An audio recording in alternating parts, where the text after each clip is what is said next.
But as a man, you need to be able to walk away. You need to be able to keep your respect for yourself, and you need to go work on you, because begging a woman back or catering and negotiating will never work. It is just simply a shit test that you will lose in.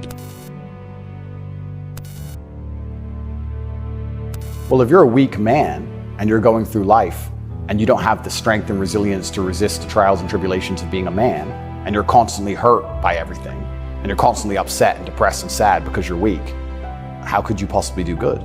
So your top optimal level physically, ideally, and then the respect that you garner, particularly from other men, is really going to help you in business. It's going to help you in leadership as well.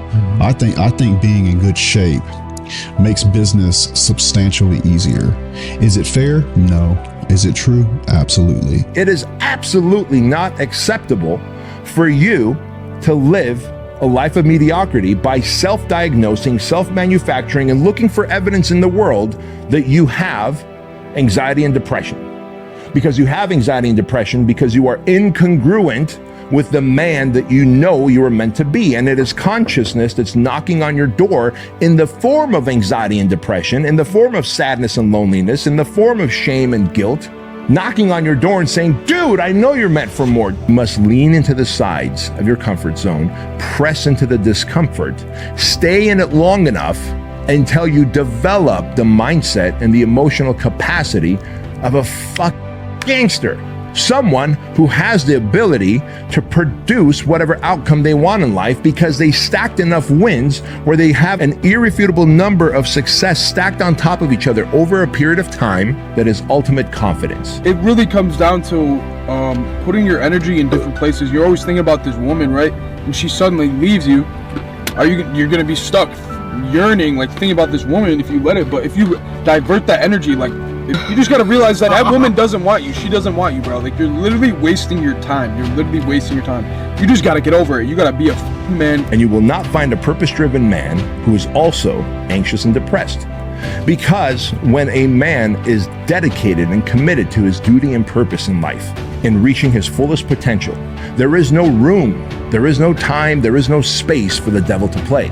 And the devil shows up as shame, as guilt, as depression, as anxiety, as loneliness, as hopelessness. That's the fact. If you're feeling all those things, it's because you are ignoring your higher calling. So the first step is understanding that what you put in, you will get out, okay? What you put in your body in terms of water, in terms of healthy food, in terms of movement, in terms of positive mental stimulation in the form of reading. But the point I'm trying to make here is that if you never realize that what you put in is what you get out, you are surprised when you put in negativity and you put in alcohol and you put in not training and you put in sitting on the couch and you put in all these other things, and then you're surprised that what you get out is shit. You shouldn't be surprised. Our choices determine whether we become losers or winners, not our circumstances. I'm going to say that again. My circumstances should have set me up to be a loser, but my choices made me a winner. I'm not threatened by anybody. I'm not insecure that someone is doing a good thing. But when you lack confidence, that's where these feelings come from. That's when jealousy creeps in. That's when fear creeps in. That's when insecurity creeps in. And that affects your anxiety levels and the way you think about yourself and the actions that you take.